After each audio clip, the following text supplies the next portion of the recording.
Hello student, welcome to history insight. আমি তোমাদের Sovan sir. জয় হিন্দ, জয় ভারত। কালকে হয়তো আমরা অনেকেই রাত জেগেছি যে কালকে কিন্তু মানে কি বলবো, ভয়াবহ প্রত্যাঘাত ভারত করেছে, এখনও চলছে। তার মধ্যে একটা খবর বিভিন্ন নিউজ চ্যানেল দেখিয়েছে এবং তোমরাও জেনে গেছো যে বালুচিস্তান কি স্বাধীন হয়ে গেল। বালুচিস্তান যে রাজধানী কোয়াটা শহর, সেটা কিন্তু বালুচিস্তান যে লিবারেশন আর্মি আছে তারা কিন্তু দখল করে নিয়েছে।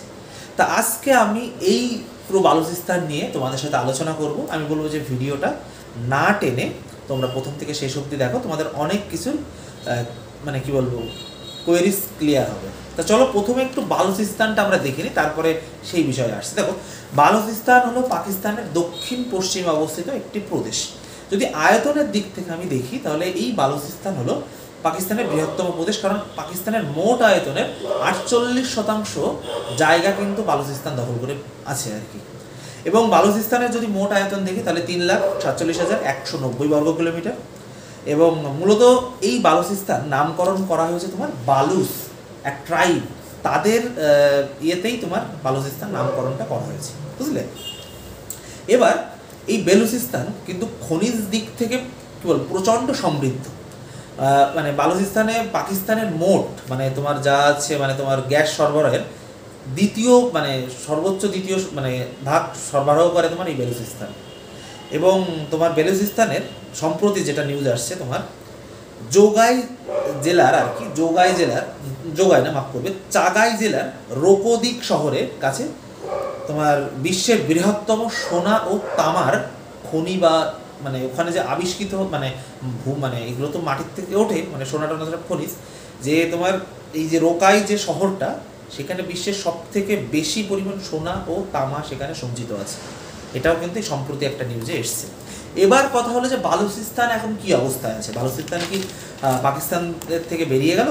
দেখো, বালুচিস্তানের বিশিষ্ট সাহিত্যিক মীর ইয়ার উনি কালকে বেলুচ সামাজিক মাধ্যমে দাবি করেছেন যে বালুচিস্তান এখন সম্পূর্ণ পাকিস্তানের থেকে স্বাধীন এবং বালুচিস্তান অর্থাৎ স্বাধীনতা লাভ করেছে। এবং তিনি জাতিসংঘের কাছে এটা দাবি করেছেন যে বালুচিস্তানকে যেন স্বীকৃতি দেওয়া হোক।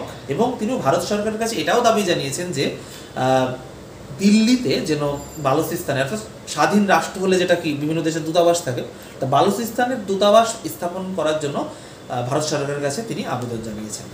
এবার কথা হলো যে এই বালুচিস্তান তো প্রদেশ পাকিস্তানের, এই বালুচিস্তানের তোমার হচ্ছে রাজধানী হলো কোয়েটা শহর, যেটা হলো উত্তর মানে বালুচিস্তানের উত্তর পূর্বে অবস্থিত।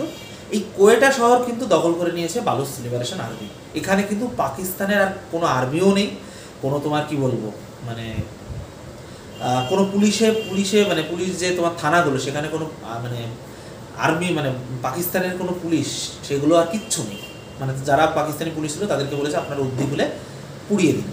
অর্থাৎ কোয়াটা শহর অর্থাৎ রাজধানী পুরোটা কিন্তু দখল করে নিয়েছে তোমার বালুচ লিবারেশন আর্মি।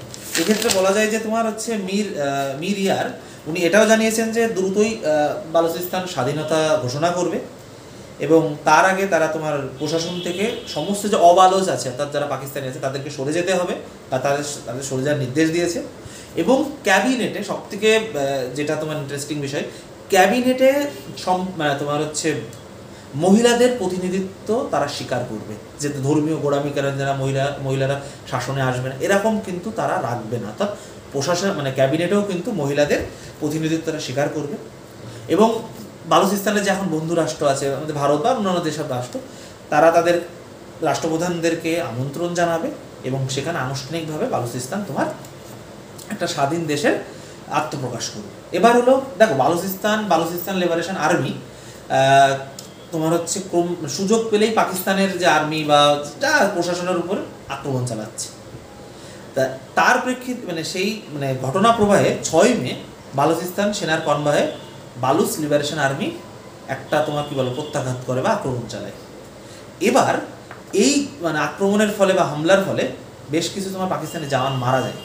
এবং এই ঘটনার প্রেক্ষিতে প্রাক্তন যিনি তোমার পাকিস্তানের প্রধানমন্ত্রী শাহিদ খাকান আব্বাসি দেশের তৎকালীন যিনি এখন দেশের যে এখন বর্তমান প্রধানমন্ত্রী আছেন শাহবাজ শরীফকে জানিয়েছেন যে মানে জানিয়ে সতর্ক করেছেন যে মুঠো থেকে মানে ওনার যে বক্তব্যটা যে মুঠো থেকে বেলুচিস্তান বেরিয়ে যাচ্ছে, রাত নামলেই কিন্তু বেলুচিস্তানকে চেনা যায় না। তা বেলুচিস্তান নিয়ে তোমরা যদি আরও জানতে চাও কমেন্টে জানাও। আজকের ভিডিও অবধি। আবারও বলছি, তোমরা এখন দেশে একটা যুদ্ধ পরিস্থিতি আছে, আমরা জিতবো খুব তাড়াতাড়ি, হয়তো আমরা খুব সুখবর জানতে পারবো। আবারও বলবো যে সরকারি বিভিন্ন নির্দেশিকার প্রতি নজর রাখো, কোনো গুজবে কান দেবে না, কোনো ফেক নিউজ স্প্রেড করবে না, সরকারের সাথে থাকো, আমরাই জয়ী হব এই যুদ্ধে। আবারও বলছি, জয় হিন্দ, জয় ভারত। চ্যানেলটা অবশ্যই সাবস্ক্রাইব করে দাও, আর যদি আর কোন কোন বিষয়ে তোমরা ভিডিও পেতে চাও সেটা কিন্তু কমেন্টে জানাও। কেমন? ভালো থেকো সবাই।